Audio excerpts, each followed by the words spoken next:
నమస్కారం. ఈటీవీ 360కి స్వాగతం. ముందుగా ప్రధాన అంశాలు. రాష్ట్ర అభివృద్ధి ధ్యేయంగా సీఎం రేవంత్ సింగపూర్ పర్యటన. సెమీకండక్టర్ పరిశ్రమల ప్రతినిధులతో మంత్రి శ్రీధరబాబు సమావేశం.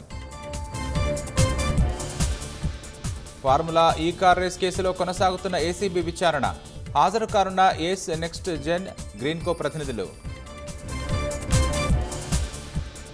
ఎన్టీ రామారావు 29వ వర్ధంతి సందర్భంగా ఘన నివాళులు. ఎన్టీఆర్ ఘాట్ వద్ద పుష్పాంజలి ఘటించిన కుటుంబ సభ్యులు, అభిమానులు. సంచలనం రేపిన కోల్కతా హత్యాచార ఘటనపై నేడు కోర్టు తీర్పు. నిందితుడికి సంజయ్ రాయ్కు విధించే శిక్షపై దేశవ్యాప్తంగా ఉత్కంఠ. బంగ్లాదేశ్ మాజీ ప్రధాని ఆడియోలో సంచలన విషయాలు. భారత్కు వెళ్లే ముందు తనపై హత్యకు కుట్ర జరిగిందన్న హసీనా. వాహక నౌకలను మళ్లీ వినియోగించేందుకు ఇస్రో సన్నద్ధం. పరీక్షల్లో సానుకూల ఫలితాలు సాధించినట్లు వెల్లడి. ప్రయాగ్రాజ్ మహాకుంభమేళాకు 6వ రోజు పోటెత్తిన భక్తజనం.